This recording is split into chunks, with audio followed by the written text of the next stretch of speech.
या तो रखे सा अभिमान से दूर होकर भी दिल को हमेशा यह एहसास रहता है, भूषण ज्वेलर्स, अनमोल रिश्तों के लिए।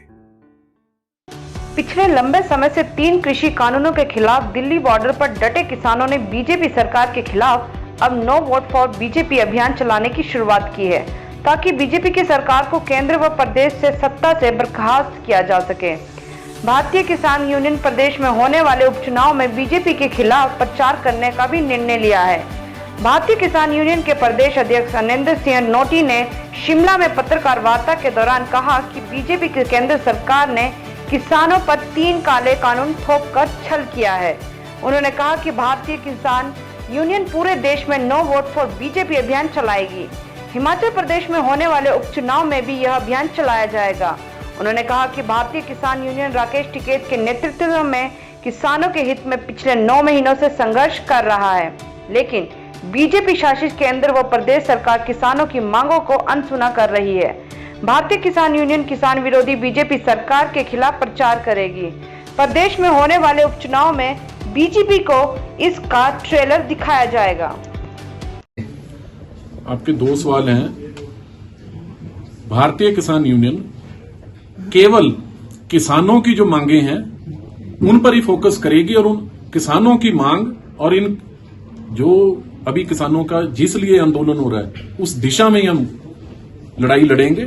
कोई राजनीतिक प्लेटफॉर्म इसका नहीं बनाया। जी, अपना परिचय बताएं। मैं अनिंदर सिंह नोटी, अध्यक्ष भारतीय किसान यूनियन हिमाचल प्रदेश तथा प्रभारी संयुक्त किसान मोर्चा। सर, सेब के दाम धड़ल्ले से गिर रहे हैं, 1000-1500 रुपए का दाम हो चुके हैं। किस तरीके से देखते हैं जो 3 किसान कानून लाए हैं उसके कैसे साइड इफेक्ट रहने वाले किसानों के लिए? हिमाचल प्रदेश में 3 काले कृषि कानून से पहले इसकी शुरुआत हो चुकी थी।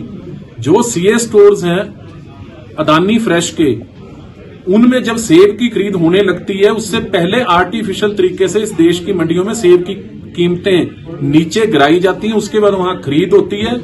और हम तो कह रहे हैं कि हिमाचल प्रदेश को तो इससे पहले ही सबक ले लेना चाहिए था। अगर ये कानून लागू होंगे या कॉरपोरेट घरानों का और जोर कृषि क्षेत्र में बढ़ेगा, उनका स्टेक बढ़ेगा, तो हिमाचल प्रदेश में सेब की इससे भी ज्यादा दुर्गत होगी। सर, उपचुनाव होने वाले हैं, कितना लॉस होने वाला है बीजेपी के इन उपचुनाव में? बीजेपी को तो टोटल नुकसान इन उपचुनाव में होने जा रहा है, वो ही हम बार बार कह रहे हैं। Thank you.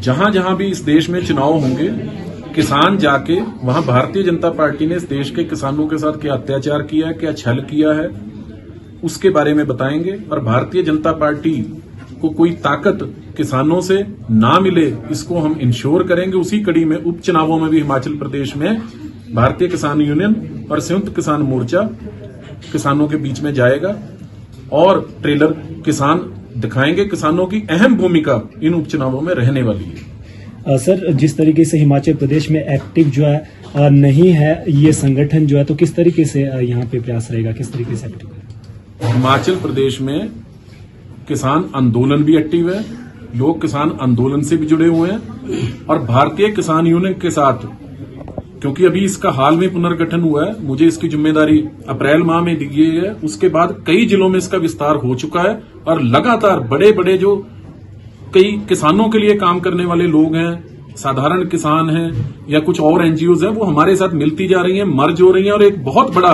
विस्तार भारतीय किसान यूनियन का हिमाचल प्रदेश में होने जा रहा है। आपकी बातों को नजरअंदाज किया जा रहा है। हेलो दोस्तों, नमस्कार। मेरा नाम रमेश शर्मा है और मैं जीवन उत्साह न्यूज का मुख्य संपादक हूं। पिछले 2 वर्षों में हिमाचल के अलग अलग जिलों में काम करते हुए हम इस चैनल को आगे बढ़ा रहे हैं। अगर आपने हमें चैनल को सब्सक्राइब नहीं किया है तो आप प्लीज सब्सक्राइब कीजिए। मैं आपको विश्वास दिलाता हूं आप निराश नहीं होंगे। भले आप 1 महीना इस चैनल को फॉलो करके देखिए, आपको मिलेंगे यहाँ जागरूकता से जुड़ी हुई वीडियो और आपके परिवार, आपके समाज से जुड़े हुए वीडियो। सर्च कीजिए जीवन उत्साह न्यूज फेसबुक पे और यूट्यूब पे।